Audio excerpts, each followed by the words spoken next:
بسم اللہ الرحمن الرحیم۔ السلام علیکم۔ کیسے ہیں آپ سب؟ امید کرتی ہوں کہ آپ سب خیریت سے ہوں گے۔ اللہ تعالیٰ آپ سب کو اپنے حفظ و امان میں رکھے، آمین ثم آمین۔ ناظرین محترم، پاک ہے وہ ذات کہ جس نے ہمیں ایسے نبی عطا فرمائے جو کہ تمام نبیوں کے سردار ہیں، اور ان کے ذریعے سے ہم پر اپنی بے شمار خاص کرم نوازی فرمائی۔ قیامت کے دن حضور صلی اللہ علیہ وآلہ وسلم کی امت سب سے پہلے جنت کے اندر داخل کی جائے گی، اور جس قدر یہ امت گنہگار ہے، اسی قدر اللہ تعالیٰ کی خاص رحمتیں صرف اسی امت پر گزریں گی۔ چنانچہ اللہ تعالیٰ کی 100 رحمتوں میں سے 99 رحمتیں اللہ تعالیٰ نے اس امت کے لیے خاص کر رکھی ہیں، اور اللہ تعالیٰ قیامت کے دن بڑے بڑے گناہ گاروں کو اپنی ان 99 رحمتوں کے ذریعے سے حضور صلی اللہ علیہ وآلہ وسلم کی شفاعت کے ذریعے سے معاف فرما دے گا۔ اور اللہ تعالیٰ نے ہم کو ایک ایسا کلام قرآن مجید عطا فرمایا ہے جو کہ تمام کلاموں کو جامع ہے، اور جس کے اندر اللہ تعالیٰ نے ہر چیز کو بیان فرما دیا ہے۔ چنانچہ اللہ تعالیٰ خود ہی اس کلام کی تعریف کرتے ہوئے ارشاد فرماتا ہے، اور ہر خشک و تر چیز کا بیان اس کے اندر موجود ہے۔ کائنات کے آغاز سے اور کائنات کی ابتدا سے انتہا تک تمام انسانوں کے خیالات، ہر چیز کا بیان اس کلام پاک کے اندر موجود ہے، اور انسان کی کوئی سوچ، کوئی خیال اس کتاب اللہ کی قید سے باہر نہیں جا سکتے۔ اور اس کے علاوہ اللہ تعالیٰ نے اس کلام کو ایسی طاقت عطا فرمائی ہے کہ کوئی اس کی مثل کائنات میں سے نہیں، اور اس کے اندر ایسی طاقت ہے کہ یہ مومنوں کے لیے باعث راحت، سکون اور رحمت کا سبب ہے، اور مریضوں کے لیے شفا ہے، اور مردہ دلوں کے لیے زندگی کا باعث بنتا ہے۔ چنانچہ روایات کے اندر آتا ہے کہ حضور اکرم صلی اللہ علیہ وآلہ وسلم ایک دفعہ تشریف فرما تھے۔ ایک شخص حضور کی خدمت میں حاضر ہوا اور اس نے عرض کی، اے اللہ کے رسول، میں انتہائی بیمار ہوں، آپ مجھے دم فرما دیں۔ چنانچہ حضور اکرم صلی اللہ علیہ وآلہ وسلم کے پاس اس وقت ایک صحابی موجود تھے۔ حضور اکرم صلی اللہ علیہ وآلہ وسلم نے اسے حکم دیا کہ تم اسے دم کر دو۔ چنانچہ اس صحابی رضی اللہ تعالیٰ عنہ نے جیسے ہی اسے دم کیا تو وہ ایسے ٹھیک ہو گیا جیسے کوئی جانور کسی رسی کے ساتھ باندھا گیا ہو، اور اس رسی کو فوراً کھول دیا جائے تو وہ آزاد ہو جائے۔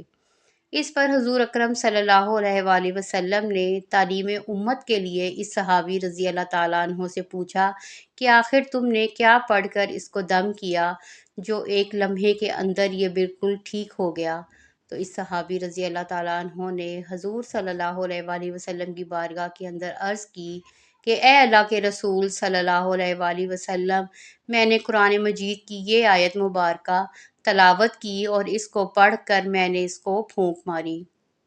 جس کی وجہ سے یہ بالکل ٹھیک ہو گیا۔ پیارے دوستو، اتنا سننا تھا کہ حضور صلی اللہ علیہ وآلہ وسلم نے ارشاد فرمایا، خدا کی قسم یہ آیات بہت شان والی ہیں، اور اللہ تعالیٰ نے ان آیات کو بہت زیادہ طاقت عطا فرمائی ہے۔ رب ذوالجلال کی قسم، اگر کوئی صاحب ایمان جو پوری طرح اللہ تعالیٰ پر کامل ایمان و یقین رکھتا ہو، وہ اس سورہ مبارکہ کے ان آیات کو پڑھ کر اگر پہاڑوں کو بھی حکم دے کہ اپنے رستے سے ہٹ جاؤ تو وہ پہاڑ اپنے رستے سے ہٹ جائیں گے۔ پیارے ناظرین، یہ بات یاد رکھیں، یوں تو پورا قرآن ہی شان و عظمت والا ہے، لیکن قرآن پاک میں جو کچھ مخصوص صورتیں ایسی بھی ہیں کہ جن کو بہت زیادہ فضیلت حاصل ہے، اور انہی صورتوں میں سے ایک سورہ ملک بھی ہے۔ چنانچہ اس سورہ مبارکہ کے برابر عذاب قبر سے بچانے والی اور کوئی چیز نہیں۔ اگر اس کے پڑھنے والے کے پاس عذاب کے فرشتے آنا چاہیں تو یہ ان کو روکتی ہے، وہ دوسری طرف سے آنا چاہیں تو ادھر سے بھی حائل ہو جاتی ہے اور کہتی ہے کہ اس کے پاس نہ آؤ، یہ مجھے پڑھا کرتا تھا۔ فرشتے عرض کرتے ہیں کہ ہم اس کے حکم سے آئے ہیں جس کا تو کلام ہے، تو یہ کہتی ہے کہ ٹھہر جاؤ، جب تک کہ میں واپس نہ آ جاؤں تب تک اس کے پاس نہ آنا، اور بارگاہ الہی میں حاضر ہو کر اپنے پڑھنے والے کی مغفرت کے لیے ایسا جھگڑا کرتی ہے کہ مخلوق میں سے کسی کو ایسا جھگڑا کرنے کی طاقت نہیں ہوتی۔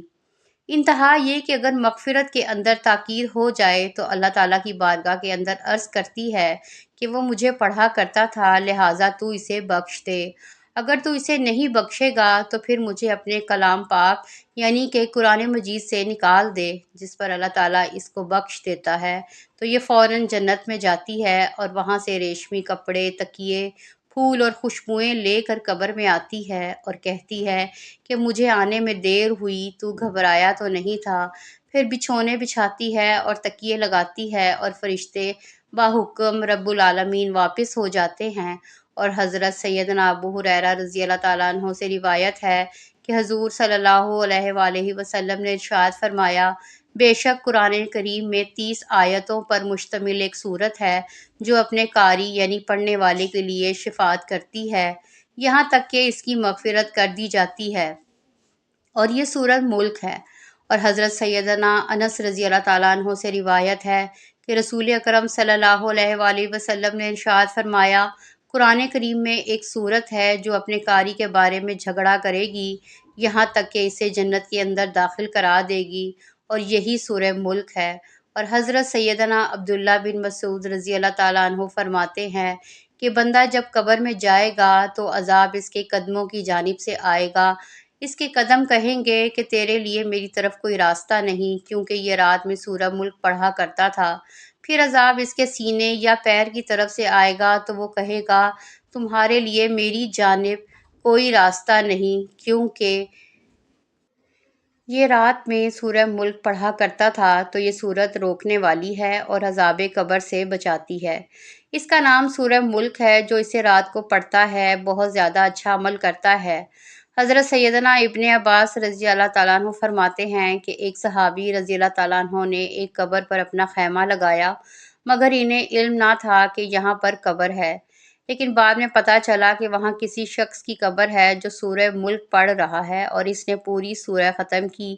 وہ صحابہ رضی اللہ تعالیٰ عنہ بارگاہ رسالت میں حاضر ہوئے اور عرض کیا، اے اللہ کے رسول صلی اللہ علیہ وآلہ وسلم، میں نے ایک قبر پر خیمہ لگا لیا مگر مجھے معلوم نہ تھا کہ وہاں قبر ہے۔ وہاں ایک شخص قبر کے اندر پوری سورہ ملک پڑھتا ہے، تو رسول صلی اللہ علیہ وآلہ وسلم نے فرمایا، یہی روکنے والی ہے اور یہی عذاب قبر سے نجات دلانے والی ہے، جس نے اسے عذاب قبر سے محفوظ رکھا۔ اور حضور اکرم صلی اللہ علیہ وآلہ وسلم کا فرمان عالی شان ہے کہ میری خواہش ہے کہ سورہ ملک ہر مومن کے دل میں ہو۔ ناظرین محترم، اس کے علاوہ بھی اس سورہ مبارکہ کے بے شمار فضائل ہیں، چنانچہ پورے مہینے کے اندر بھاری قسم کی تکلیف اور پریشانیوں کی حفاظت کے لیے بزرگان دین نے یہ بیان کیا ہے کہ چاند کو دیکھ کر اس سورت کو پڑھنے والا انشاءاللہ مہینے کے 30 دنوں تک سختیوں سے محفوظ رہے گا۔ اگر آسمان بھی زمین پر گر جائے تب بھی اس کی 30 آیتیں اس کے 30 دنوں کی محافظ ہوں گی اور اس پر کوئی بھی عذاب نازل نہیں ہو سکتا، جبکہ ایک روایت کے اندر آتا ہے کہ یہ سورت قبر کے اندر ایک انتہائی حسین حور کا روپ اختیار کرتی ہے اور پھر اپنے پڑھنے والے کی پیشانی کو بوسہ دیتی ہے اور کہتی ہے، اور پھر اس کے بعد وہ پڑھنے والے قاری کے ہونٹوں کو بوسہ دیتی ہے اور کہتی ہے، اے لبان مبارک، میں تجھ پر قربان کہ تم کس محبت سے میری تلاوت کیا کرتے تھے۔ اس کے بعد وہ سورہ ملک کی حور انسان کے پاؤں کو بوسہ دیتی ہے اور کہتی ہے کہ تمہیں مبارک ہو، اور میں تجھ پر قربان کہ جو ان قدموں پر کھڑا ہو کر میری تلاوت کیا کرتا تھا۔ پیارے دوستو، ان تمام تر آیات سے پتہ چلا کہ اس سورہ ملک قرآن مجید کی ایک ایسی صورت ہے جو کہ قبر کے اندر ایک انتہائی حسین و جمیل حور کا روپ اختیار کر لیتی ہے اور انسان کو عذاب قبر سے بچانے کے لیے عذاب سے جھگڑا کرتی ہے اور انسان کی پیشانی کی اور اس کے قدموں کو بوسے دیتی ہے اور اس کے ساتھ بہت زیادہ محبت کرتی ہے، یہاں تک کہ پھر وہ جنت کے اندر جا کر اس کے لیے تمام آرام کی چیزیں، پھول اور بچھونے بھی لے کر آتی ہے، اور قیامت کے دن یہی سورہ ملک کی حور اللہ تعالیٰ کی بارگاہ کے اندر اس شخص کی حفاظت اور عذاب سے نجات کے لیے جھگڑا بھی کرے گی، یہاں تک کہ اللہ تعالیٰ سورہ ملک کی اس حسین خوبصورت حور کے ذریعے اس شخص کی مغفرت فرما کر اسے جنت کے اندر داخل کر دے گا۔ اللہ تعالیٰ سے دعا ہے کہ اللہ تعالیٰ ہمیں ہر رات سورہ ملک پڑھنے کی توفیق عطا فرمائے، آمین یا رب العالمین۔ تو میرے پیارے دوستوں، اگر آپ کو آج کی ویڈیو پسند آئی ہو تو سبسکرائب ضرور کریں اور لائک اور شیئر بھی کریں۔ ملتے ہیں ایک اگلی بہت پیاری ویڈیو کے ساتھ، تب تک کے لیے اجازت دیں۔ اللہ حافظ۔